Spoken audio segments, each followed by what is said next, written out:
Well, it's if I said it was all in the scripture, that just go and if go and look at the blameless ones. What's the blameless one? Someone who's not at blame, not blaming the one who wants to murder you. You're not blaming the one, who brings forth allegations that want to fucking murder you. They want to kill you. They want you off the planet. They just want you out. You can't live on this. There's no room for two people on this planet. You can't. So there's allegations there that they want. They do whatever they can to get you to go shopping. As soon as you acknowledge who they are and their claims, guess what? We've got a contradictor now, and we can go before court, and we can go directly to trial. We can go to trial because I didn't do that, or do you know this girl? Oh, she's a bitch. She did this and that. Oh, yeah, it's the same way as it's the same thing in the beginning in the scripture of Adam and Eve. Eve offered Adam the offer of poison, and guess what? He didn't ask. He just took it, and then he goes, she told me to take it. Well, now he's blaming her. Well, who told him? He says that it was yours to take. He didn't ask. There was a question there. There's always a question before taking something, before taking that piece of paper. What's the question? That's to see the paper of the wooden idol is the tree of knowledge. When you start seeing the wooden idol, it's all links in with the tree of knowledge. That's what the wooden tree, yeah? Does people make sense of that? Hello? Yeah, brother. Yeah. Yeah, start connecting the dots and you start going, holy shit, tree of knowledge, the wooden idols, holy motherfunkule, this is crazy stuff. So, I'm taking possession. I'm taking something for my own. And now I become possessed. Once I'm possessed, it's a dark reality. The world of self-possessed little demons running around on this planet, they blot out the sun. Yeah?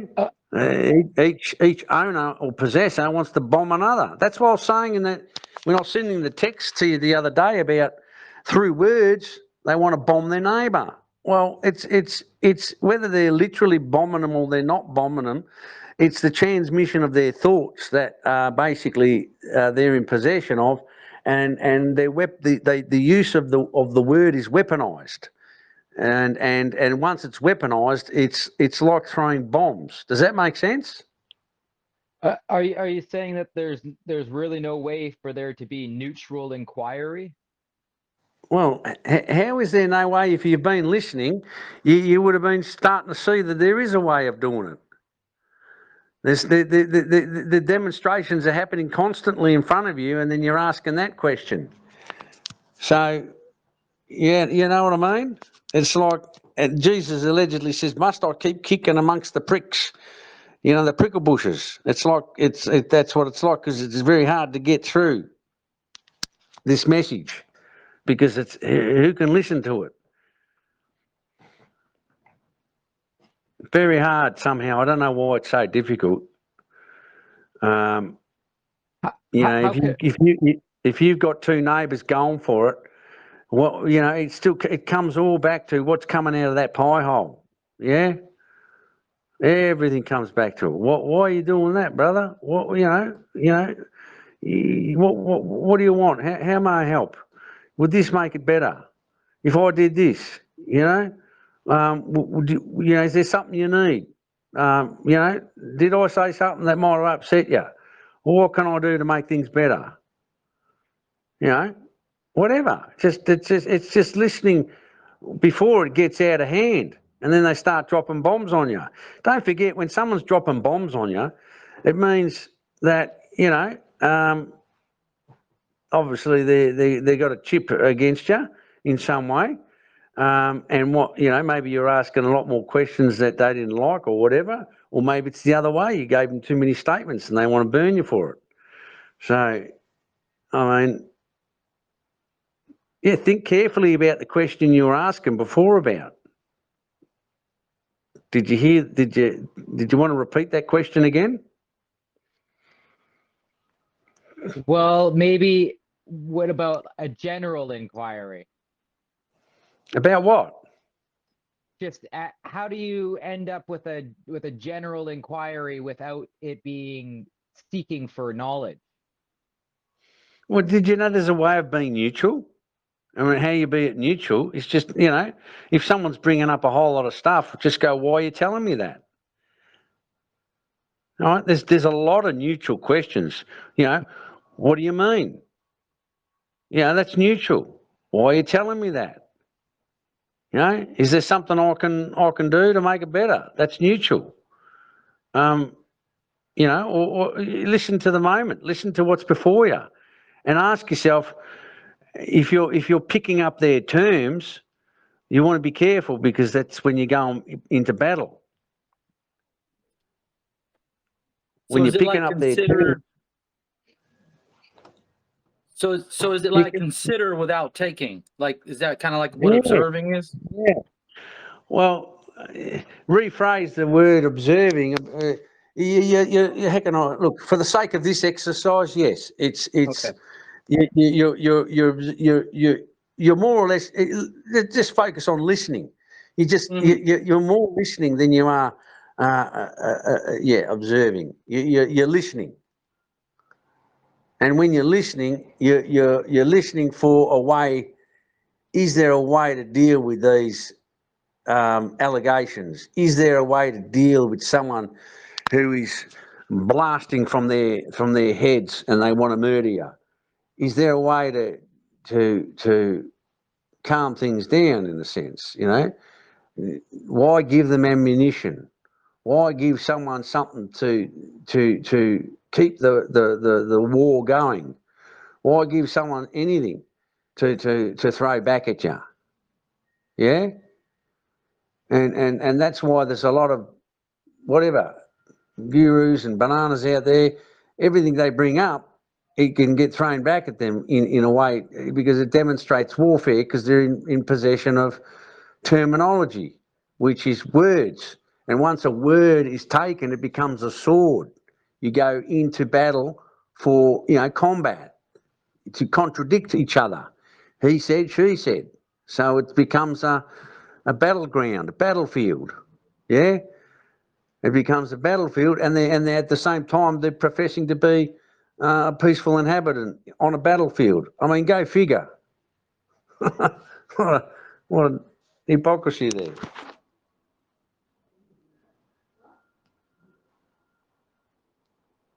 Hey man, hypocrisy is pretty popular. You'd have to give examples of actual examples of what, if I may, if I'm hearing you correctly, things that you may have heard or an offer came, because sometimes there might be an offer that you're not sure how to deal with. It's always important to write it down. And sometimes, many years ago, it used to take me sometimes a week or a month to ponder on the proper question. So I would try to work out a question and find out, how do I ask a question here? This is very difficult. And sometimes it would take me months to find the proper question for the question. So, but this is the work. It's every day. It's the love for doing this. It's not so much, unfortunately, it doesn't seem so much on the hearts of many, but it seems to be on the tongues of many. Of what I like this and like to do that, but is it really on the hearts? That's a big thing. Yeah. You said there was a couple things from the last call you wanted to address too, brother. You want to do that now, or you still in question? Go ahead. No. Yeah. So the last call we were talking about, I guess I wanted to mention a bit about influences and just the perils, I guess, of influence. in this part of the world, you can use influencers, media, that they call these many things influencers, like celebrities are influencers and so forth. But another word for influence in the scripture is like the grapevine. That's another word for influence, and it's I call it the tree of gossip and so forth. So the influence, in a sense, it's a very, very powerful, a very, very how can I say, a powerful, seems to have effect on people in such a way where it can govern them in many ways. The influences. And someone who's easily influenced, it's like being distant from the maker. Mm-hmm. But you've got the influences can be, the police. They're also the influences are the police. They influence you by, we've got your man. We're going to get him. We're going to do this and blah blah blah. So the influences can govern most individuals if you don't renew the mind, if you don't start to align yourself in a way with the Father. So you become more of an enemy of the Father, in a sense, when you are hell bent in speaking such things like when there's false allegations or accusations against those who live quietly on the land, and someone's devising such accusations, and there's with these allegations, there's a lot of spot fires that people within the community, can be friends and family, community. It's like a big plot, to stir up the community, and it's all there in the scripture and Psalms. There's just so much about the wicked tongues of this world, and they're like the swine. And people swarm to it. It's like the sucklings from the titties. They go and suck it. They just suck this. They're sucking the story, the venom. It's like the venom, and it causes carnage everywhere. It causes the individual. Like say Delilah, she was very what fascinated me is she may have known about her illness, or in some way who isn't ill, right? If we're away from the Father, but the illness is in a way, or the poison is where say for example, I'm unable to tame the tongue. I know the tongue that I'm using is extremely deceitful and wretched and poisonous. I know how to do that and how to actually cause calamity out there in the world. So imagine I have had terrible things happen to me in life, and I only know betrayal. I only know lies and deceit. So, I've worked it in such a way where I now know how to cry wolf, or in such a way where I can stir up more than a community against someone, and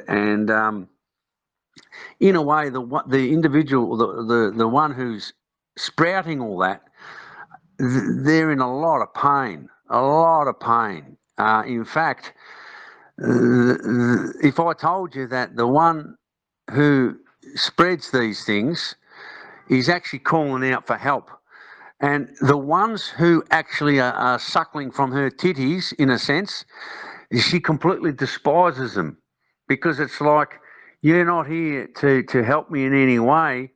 You're not here to to correct me or show me another way of doing this. you're here to actually destroy me as well as I'm going to destroy everyone else around me. Because and in a way, the one thing that I learnt from this experience, from you know, from this you could call it unbelievable, the way the tongue was wagging, and how people would initially go, oh yeah, that could be true or whatever it is. In the end, when I saw her in the court and how she came out and told off the prosecution or the barristers as well, basically the courtyard in the court, that they were like a den of vipers. I couldn't believe it, how she would pretty much be talking to these people like they're all liars and betraying and deceitful, and all in the front of the judge. And of course that she was kicked out, but she didn't care. Nothing's going to happen to her. But what I'm saying is, imagine the demon, the one who's demon possessed, actually sees the demon better than anyone else. And it's kind of like, somehow I define the most wildest, in a sense, who would do this. But I also seen the most beautiful heart inside all of that, which is what I've experienced when I was with her, as I call her, Delilah. And it's the most saddest thing. It's the saddest thing you can ever imagine. Someone who was taken from this vine from a very young age, actually knows the lies and betrayal and corruption and deceit and you name it, it's all there. And on top of that, knows that she's wretched and a creature that needs to be destroyed or whatever. So it's on a mission to destroy anyone in its plight. And that's the sort of girl I'm not saying you want in your life, but if you're on this journey, if you're looking for the Almighty Father, this is the only way to seek it out, is to create carnage and chaos and mayhem wherever you go, and to use the mouth to harness the tongue of deceit and to testify, in these arenas, your brother, to testify against your brother through slander or gossip, whatever it is, and to to do these things. It really shows the pain of possession. And if I told you that when one is so at that place, there's nothing more for them to live for. They can be suicidal, which it has been, and it's the most saddest thing to hear, to see, and there's nothing you can do. There's some wonderful scriptures where Jesus, he went to many towns in the scripture. I don't know, maybe some can find the scriptures where he goes and helps the demon possessed. In this country, they just call it mental health. There's an epidemic of mental health issues. I don't know what it's like where you boys and girls are, but in this part of the world, it's a mental health epidemic. It's like everybody's on some kind of medication or some kind of mental health thing. You know what I'm saying? It's extraordinary. Brother Boon, may I add something to the mental health thing real fast, as it relates to court? Brother Frank and I were watching this video, and they were going through the motions, and all of a sudden, the so-called defendant mentions that he was on the way to go check himself in to a mental health facility. And when I tell you, brother, that the whole proceeding stopped, the judge all of a sudden goes into the most caring, best friend, fatherly type of mode. Oh, well, if you want help, we can get you help. And then he goes, look, then he even starts giving medical advice. He goes, take the pills. He's like, and if those don't work, stay there and take the other pills. Like all of a sudden, he's caring. Right before this, he's trying to fry the dude. You know what I mean? Or at least it looks like it. He's not listening to him. But as soon as the fella brought up mental health, the whole proceeding screeched, and they didn't speak another word about guilt or charges or anything. They even offered to help the fella get there. Wow. He said, anything you need, he said, you just ask the court and we'll help you. As long as Yep. you're staying there and taking the pills, you have the court support. And that was on video. And I just thought that was the most incredible, weird thing to witness a judge saying. Well, actually, it's not so weird because it's exactly what happens down here. The laws actually Sure. enable current schizophrenia. They actually, the whole law system is schizoid. It's unbelievable, which is to me another word for demon possession. And they actually reward demon possession by putting oneself into a mental health facility, which is a psych ward or whatever, where they jab you up your ass or in your bum or in your arm cheeks or God knows somewhere in your body. They jab you with these long needles, and if you got a paranoia of needles, you end up becoming like crazy. Yeah, you go crazy, which I know some who have some needle phobia. So and to be medical advice, as you're saying, and to take it.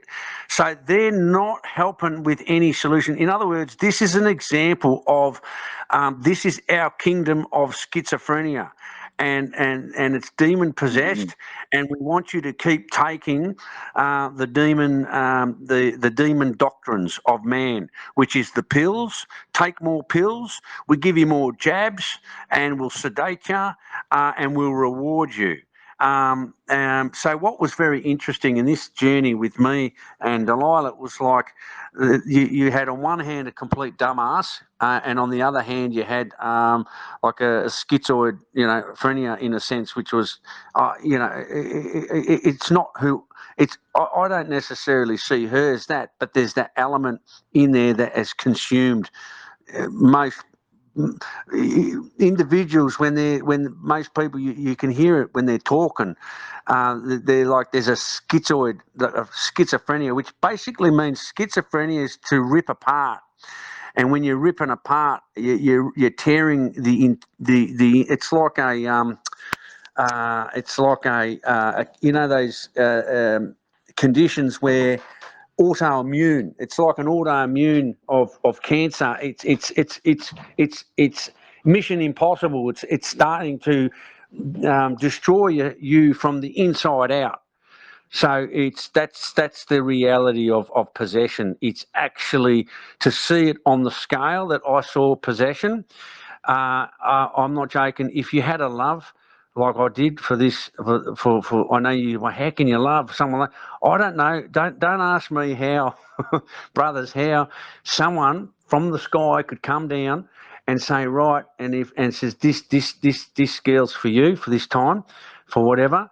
And it's going to cause absolutely carnage, and something you're going to somehow connect with something that you'll never forget it. And the connection was like a heartstring, and you shared something that who can explain these things other than between you and the Father.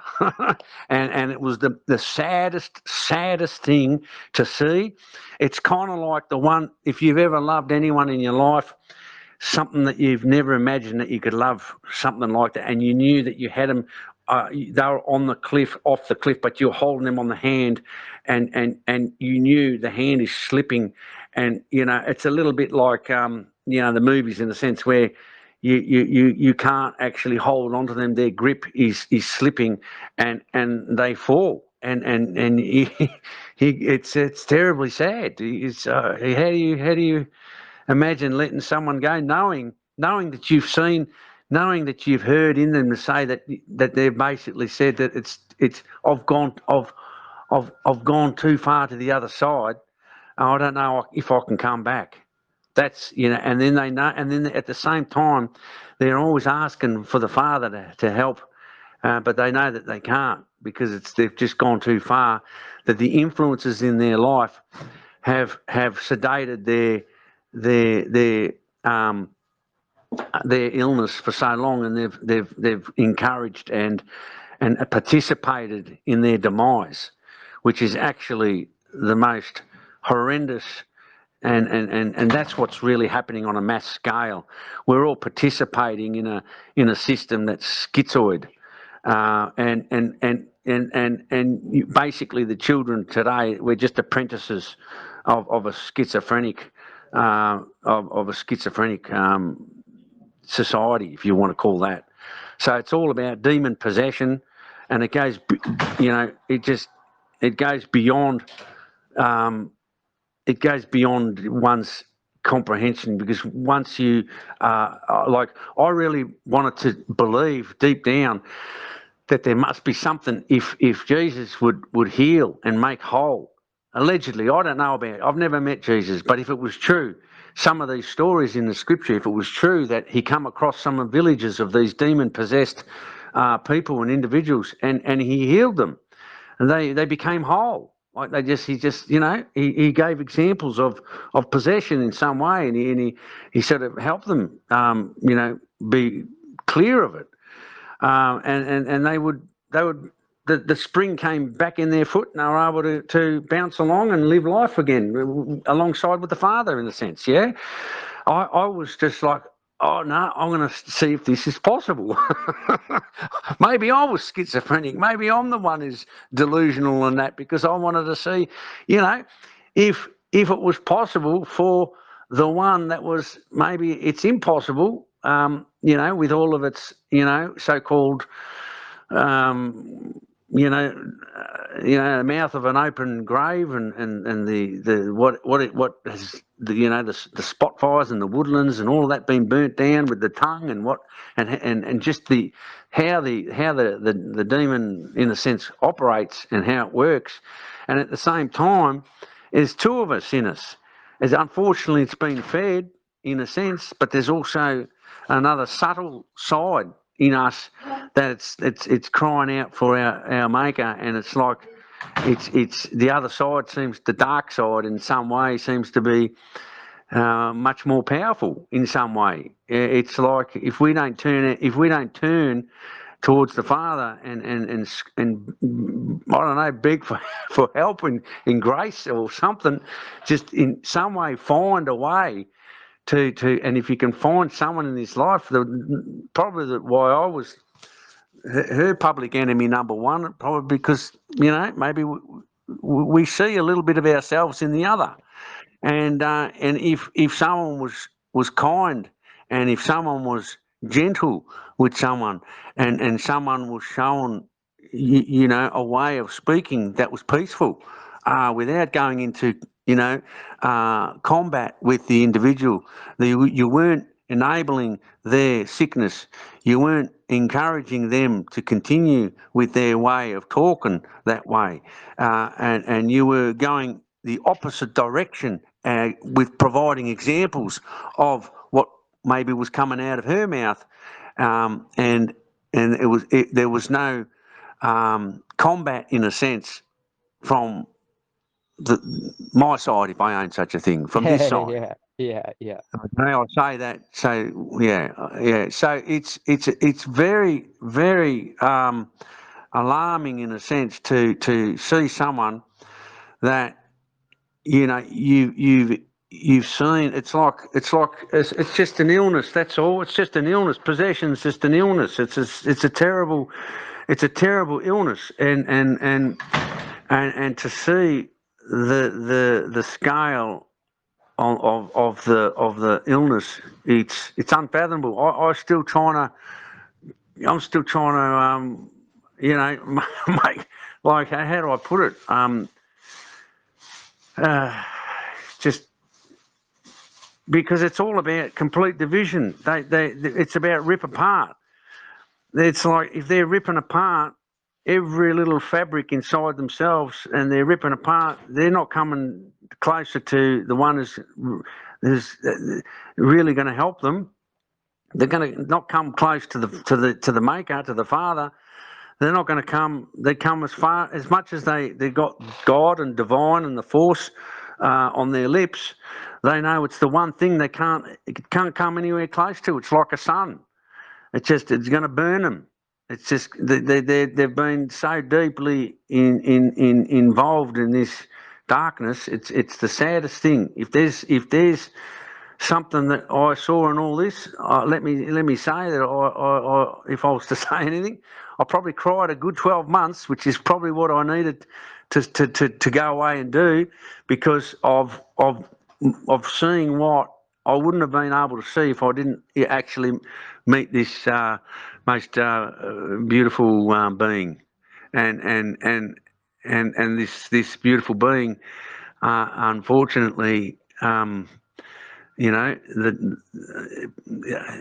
who's to know how long they're here for? But you know, it's like it seems to be the most difficult thing to come back home, to come back from being, you know, that wretched place. You know, I only know all that because I saw that in myself. She's no different to me. I had to find the worst of the worst and see that I'm worse than that. And then when you realise that you're the worst of the worst, that was like when I'm in jail. It's like there ain't no criminal more crooked than me. Then then how are you going to pass judgment on someone? The transmission just disappears.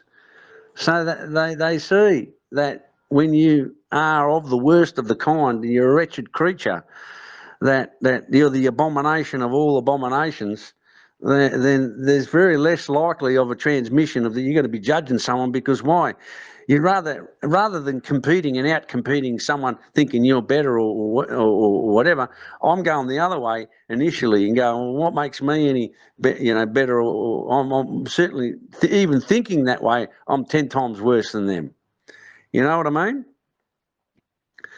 So it's this possession path. It's if I said it's hell. And it's fire, and it's real as anything you can imagine, and you see it in the courts. I wouldn't have. Look, I wouldn't have seen all these things if I didn't go along with it. Something in me said, "Go on this path, Danny, and you'll see what you need to see." And this is the work that I needed to do. You know, yeah, and you know, it always comes back to, you know, who do you serve today? You know, and I still see that she's in the hands of the Father.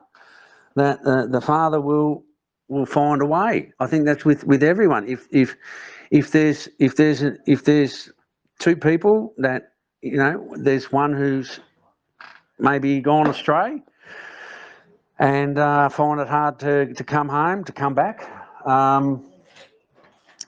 That's the faith that you know. I've come to that point where I leave that in the hands of the Almighty Father there, so to speak. Yeah, that's how I see it. Anyway, I don't know if anyone can hear me. Yeah. Brother. That's probably why, if there's been a journey somehow, this possession, and I understand it's not easy to see because it's kind of like every single word. How can that be? I've been since the age of 2 or 1. I've been, you know, or, you know, starting to sound out words, and now I'm like in the 40s or 50s or 60s, and we're speaking words. It's very hard to go backwards and bring all these terms into subjection back to the Almighty. You know what I mean?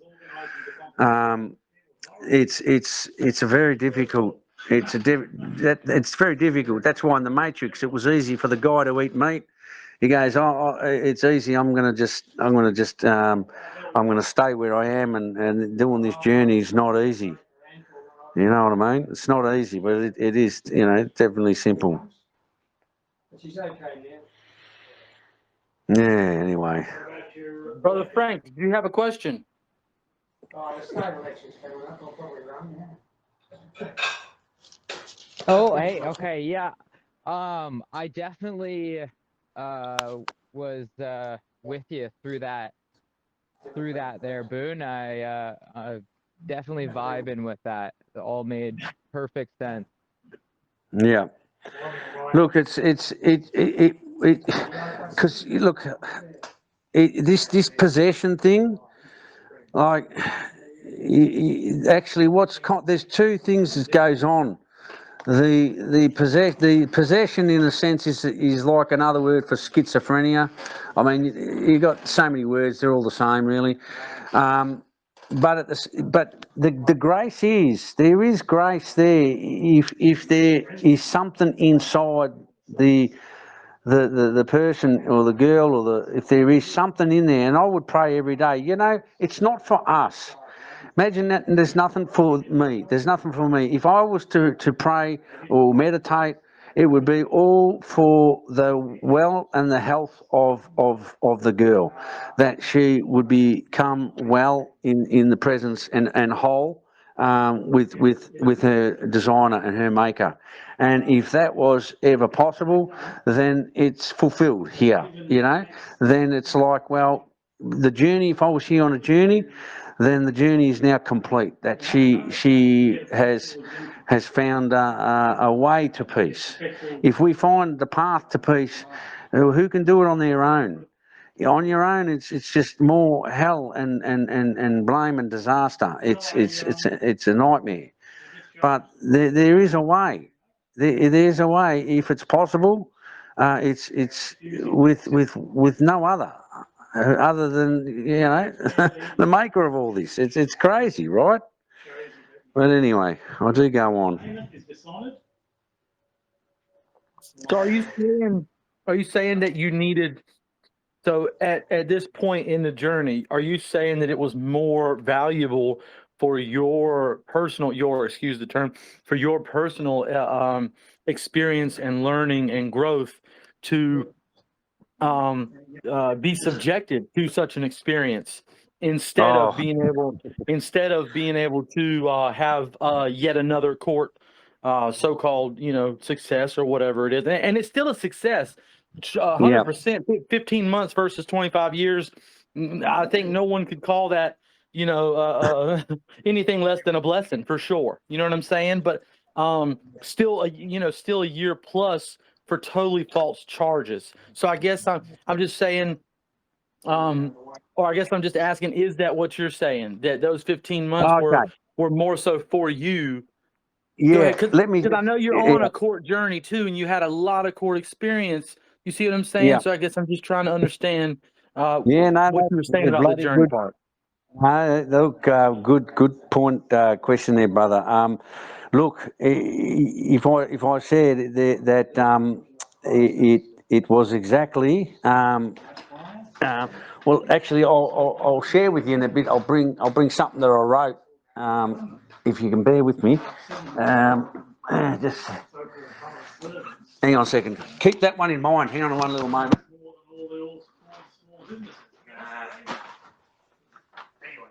All right. Now, I'm going to go and find this little piece of paper that I've been. So this, you just need to look at. Hang on, let me just answer it in a sec. Hang on a second. Can you still hear me? Yep. No, it's not Oh there. yeah. Yeah. Okay. All right, I'm coming back. Okay. So you're right. It is something that I had to go in this lifetime. I had to this experience with this girl. There's no doubt, but I had to. There was some inner work to do for me. You know what I mean? There's no doubt about that. There was some deep inner work that I needed to go through. That it actually took like 12 months nearly. It was that it was it look it's just the inner work. It's kind of like I call it. It's kind of like it's like a trial that seems so brutal and bitter, and hard to bear. But down the track, it all proves to be a blessing. But when you're going through it, sometimes it's excruciatingly painful. It's like a cruel blow that blights the joys of two people, say, loving each other. And then you turn the eyes up towards the heavens and you go, geez, what's all this about, And then these trials, they're all in the scripture, but the trials of life, they're like the Father's workman, removing the impurities of roughness from the character. So it's like a painful process, like a grinding wheel, refining process of the spirit. Does that make a bit of sense? It does. So what do you saying was so needed that helped in those 12 months? What was Well, look, gleaned? for me, there was maybe delusions that maybe I was going through in myself. Um, you know, um, maybe how you, I don't know, like it's just. Whether it's whether any terms, whether it's love or whether it's whatever it is, maybe there's a connection or whatever it might be, or who can explain any of it? But to me, Right. it was something that was on the heart. I can't if there was something to explain, it was on the heart. And whatever was on the heart, it needed to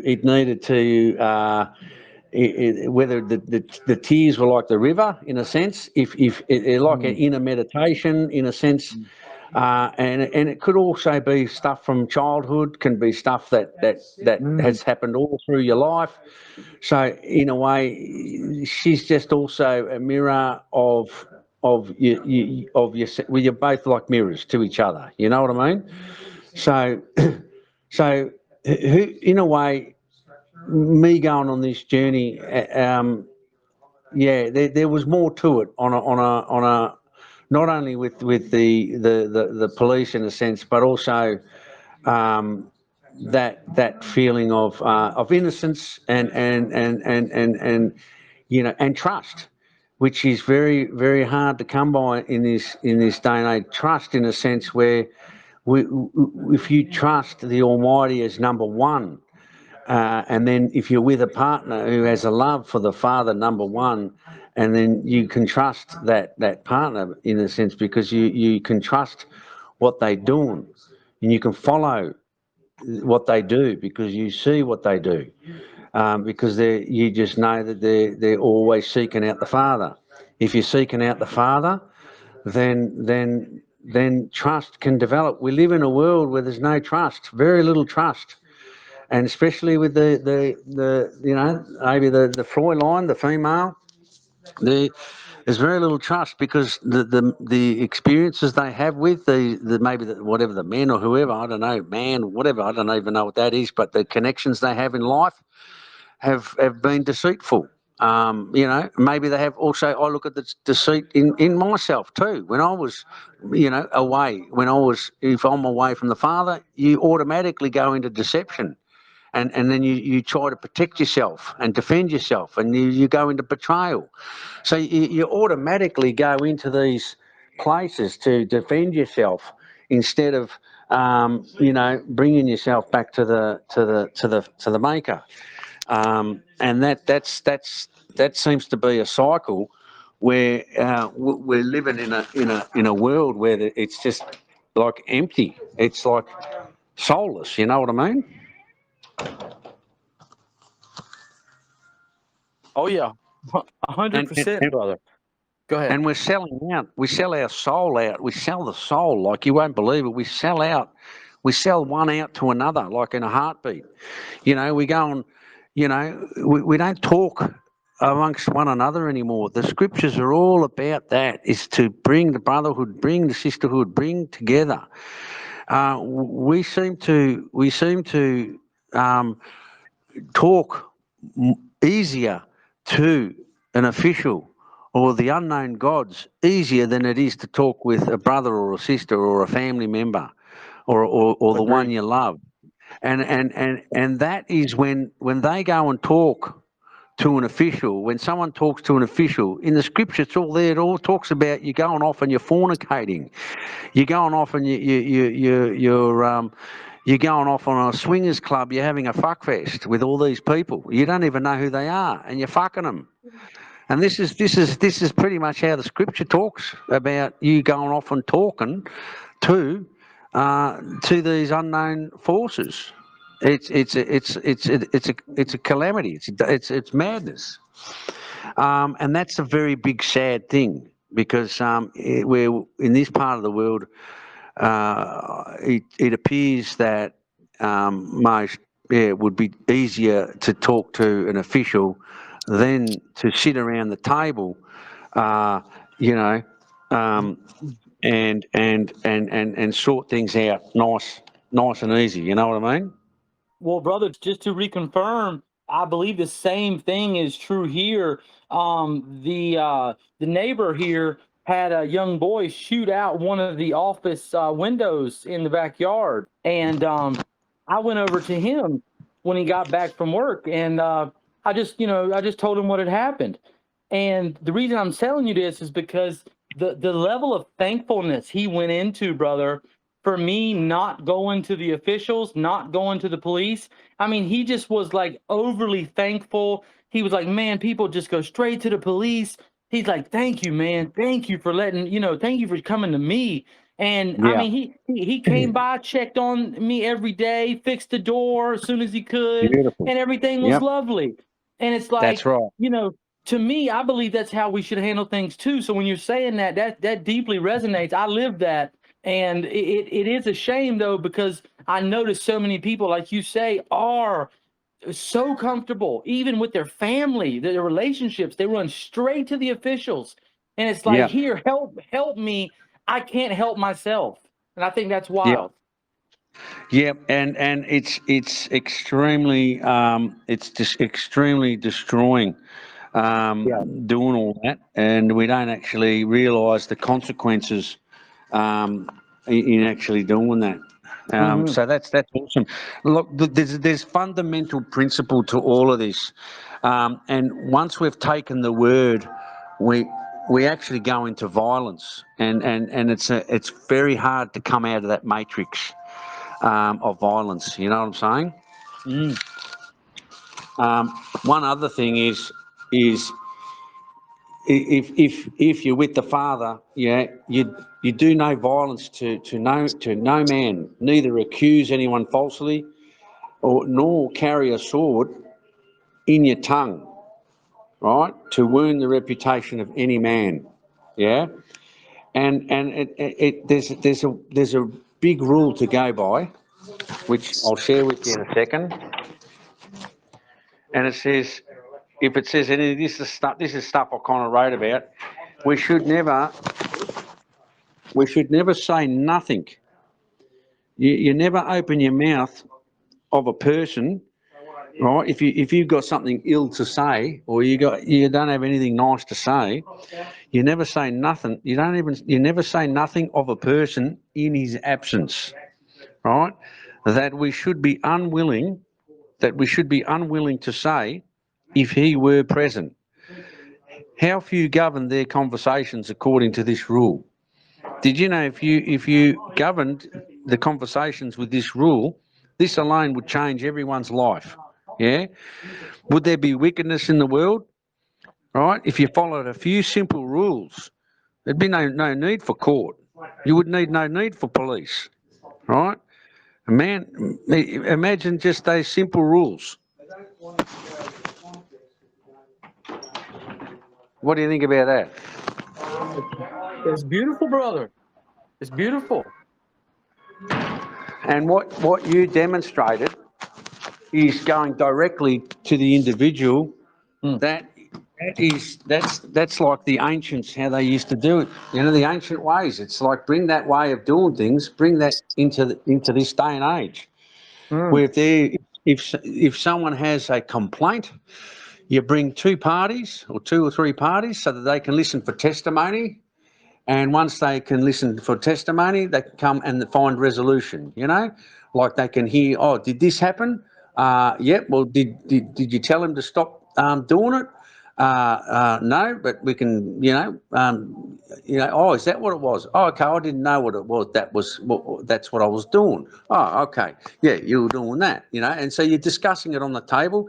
Everyone's on the same page, and you all want to find a solution and work towards, everyone, coming out of it, happy in a sense, where happiness is like resolve. You know what I mean? Mm. And that's where allegations come, is where people are not applying the rule, where the Father is basically showing us how in Matthew it actually shows. And there's I forget the scripture in Matthew, but it shows bring two parties or two witnesses to the table, and the complainant, the one who's bringing the complaint, and listen for testimony. So that's a very, very important. The scriptures is all there. It's all showing us how to conduct ourselves amongst one another, so that you don't need to, you don't need to go into these extraordinary contest arenas and create such a carnage of wickedness there. So yeah, it's a fascinating thing, and a very simple thing. But who wants to abide by that? And it happens even with children. The little child grows up and starts complaining about, say, dad to mum, and then mum goes and tells you, oh, you did this and this, and I go, hang on, you start correcting the child, because the child is starting to learn how to make complaints. So they're starting to exercise the little demon, right, at a young age, all through complaints. So complaints is like, just think of that as like the demons starting to exercise within that little kid, and then they grow up as a complainant. Yeah, wicked tongues. That's right, and they grow up. They grow up, and they're more content in making a claim or registering a complaint with the officials, instead of sitting down and talking to the relevant parties, which are, whatever, your friends or family or the ones involved, and that's king. And that's what I was talking to you about the other day, about influence. The influence in these individuals, or especially with Delilah and that, was so extreme. They didn't want her to change her opinion about me. They didn't want her to change her her allegations about me. They wanted her to persist with them. They wanted her to continue being ill and drunk and sick, because it makes others feel good when someone else is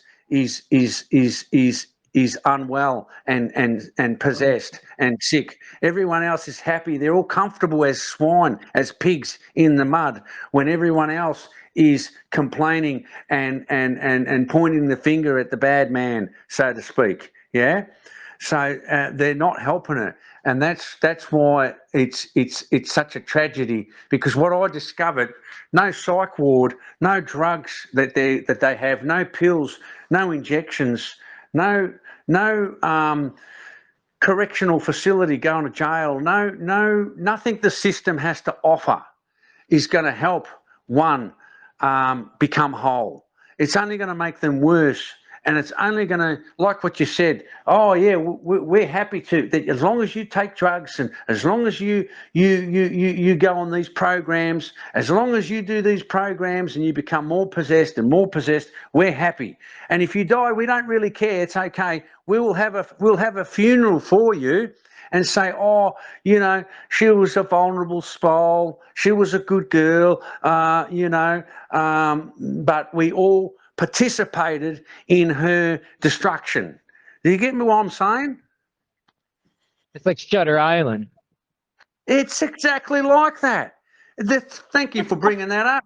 And that's why this experience was so fucking incredible, because it made me realise that the system is not broke. No, it's far from it. It's very well fueled up, and it's a system of it enables a schizophrenic society system. And it's, imagine Shutter Island, you've got the indoor asylum and then you've got the outdoor asylum. So you've got the both asylums that are run and roost, and it's astounding. And then once you realise, if you look at Shutter Island, there's a fantastic scene. There's the DiCaprio. He comes out. He's walking along the road, and then the lieutenant is driving his jeep, and he stops his jeep and he starts talking about things, and he goes, he talks about something about about the offer of you has been around for 1,000 years, and then he talks about violence, and he goes, there's only one thing going on here. It's about how my violence will outdo your violence. And the violence that he's talking about, and I think if anyone can grab that clip, it's absolutely gold.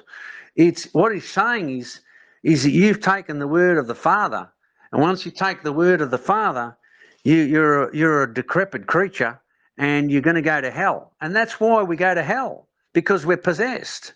And not everybody wants to. Even the possessed, they're going through their hell and their struggles. But, how far, if you've gone so far, how do you go backwards? How do you come back to the Father? It's nearly impossible. But I love the Shutter Island. That was a fantastic example of my violence. The question is, will my violence conquer your violence? Now that was a scene from if there's a YouTube clip of that, the gold in that is astounding. And I believe I just found it, brother, and posted it. And the violence all comes from basically the taking, right? Which is everyone is encouraging every man on the planet to take. Who isn't taken?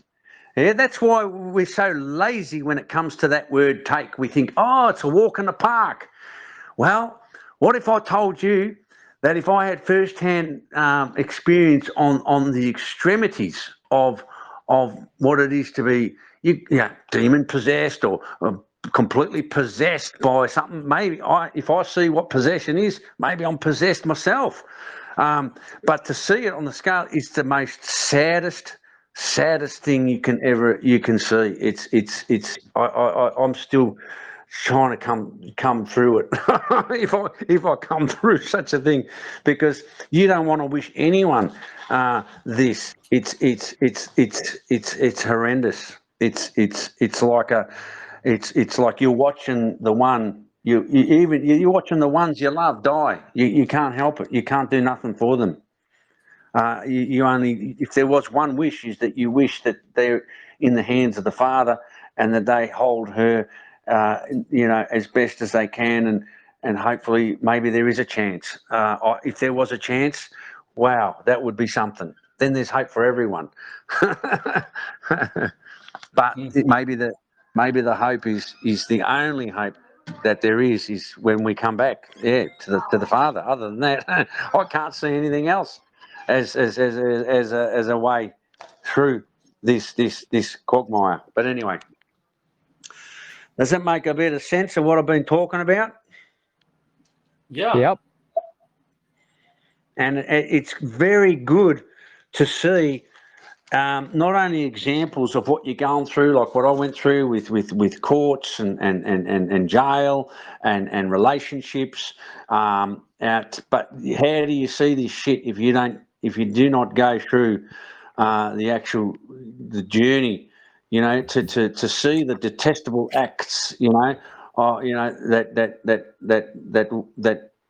we do to one another. And I'm seeing that, like, even in the jail, just see, when I left the jail, I'm not joking, there was like a whole, there's like different dormitory or rooms or whatever. I've had when I left, I'm not joking, boys, if I told you, there was like maybe 30 or 25 brothers. They were all like giving me hugs and crying. They were crying. What are we going to do now that you're gone? You know what I mean? So that's what I'm saying. There was the work that was needed, and people see the fruits. They don't go on. They're not there to be your friend. They're there to see the fruits. And if you touch them in ways, you touch them in ways where you're not encouraging them to take, or you're demonstrating a way of being. You're living it. You know what I mean? You're living a way that shows them maybe there's another way to do this. You know what I mean? Maybe if I didn't take and I was considering others around me, what would that look like? You know what I mean? Yeah. Anyway, so this fucking system, my goodness me, it's all geared up for take. It's the path of take from the Father, and after the more you take in life, the more hallucinations, the more delusions, the more mental condition. The mental condition is just another word for possession. That's it. You know what I mean? Yeah. That's Absolutely. when you hear on TV, you hear or I like watching. Very rarely I do watch TV, but when I do watch it, there's always something there to show you. Hang on, they're talking about mental health. In other words, they're talking is mental. They're possessed. This is a nation of possessors, and I saw it. I can't believe it. The Canadian Prime Minister in Australia, when they came to Australia, the Canadian Prime Minister on YouTube, I tried to find it. I reckon they actually blotted it out, because the Canadian Prime Minister, he said that Australia is a nation of self-possessed people. I fell over the chair and I heard that, and I just went, no way, they're spelling it out in front of you. Like, they're just telling you exactly what the people are. Self-possessed demons roaming around and getting ready for war. We're basically war mongers. Yeah? Mind blowing. Crazy. Crazy? It's an understatement. It says it was used by Canadian Prime Minister Mark Carney in a 2026 speech, a nation of self-possessed people. Oh, did you see that? Did you? Oh, if you found that, I can't believe it. If you found that, then you need to actually copy and paste it and put it on the thing, because that is absolute gold. I couldn't find it, and yet you found it straight up. That's mind blowing, brother. I find Dominion can always find better searches where. Yeah, I don't know, because I tried to find it and I couldn't. I thought maybe they've just taken it out for this country, because they get upset when someone goes, "Oh, we're self-possessed." But that whatever his Carney name was, that Canadian chap, he knows what he's talking about possession. And look what he did. He said, "Australia, you guys, you're a bunch of self-possessed fucking demonic fucking man. What a piece of work." But he loved it, because he says we use you as we're a natural resource, and they want to do business with us. You can do business with the self-possessed. You know what I mean? Especially war.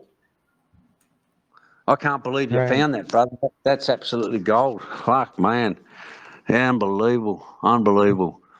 Yeah, I found reports of it, but I'm still trying to find the video though. Yeah. Don't matter. The video, I found the video. It's like they've blotting it out. But if there's a report there about Australia being the self-possessed, now that's what you want to see. That's the gold. That is the gold. That is for sure. Because that's when you start connecting these dots and you start looking at all this stuff we're talking about. From the coppers coming over to your house or with a warrant. This is everything comes back to, what comes out of the mouth, and and you know, and who do you work for? You know, it's like you're working for the devil, mate. It's simple as that.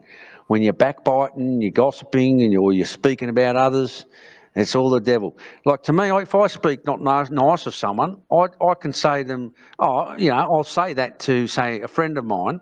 I'll say that, and then I know your friend, we're all got the same friends, and I'll say the same friend to them. It's not that I'm, you know, wanting to, it's because if I love someone, I'll you know, I said, look, are you wanting to make some changes here, or do you want to keep doing what you're doing? Because if you're doing that, then I may need to lessen the association with you, or something like that. Maybe not like that, but just letting them know that you know, there's something that we can learn from them as well. You know, amongst sort of friends. You know, it's a way of, yeah, your friends know what each one thinks about, that sort of thing. But yeah, when it comes to people you don't know too much, just, yeah, look, especially if it's of ill or you know, not you're passing on not so good stuff. That's all. So it's very important. It's been warned over and over again in the scriptures about being very careful with the opinions and influences of drinking from the poisonous vine. And that's what this whole call is mostly about, was drinking from the poisonous vine. It can cause much harm and even death. So many examples of that are in the scripture. And you know, to rely on the Father, number one, and to rely on the ones that love the Father, which is the most thing. Who can go wrong in life if we keep the Father by the side? And always put question to opinions and believe in one another. You can believe in one another, you know, especially the one you love. Believe in them. Not the things told, you know, by others as gossip, but if there's issues and things to bring up, bring all parties around the table to listen for testimony, and you can find solutions. You know, use the mind always to question why someone's telling you such things. You know, if a person is absent, that goes against the Father's law. You know, to speak ill intent without the individual present. That's really, really important, that one. Yeah, anyway. Blah, blah, blah. I just posted, I believe, his full speech. I'm unsure exactly which point, but I believe that's his. It was when he addressed the Australian Yeah. Parliament. Yeah. If you can also, that bit you read out, maybe copy and paste that bit about Australia being self-possessed nation. That is the absolute gold, brother. You know, when you come here, you know what you're looking at.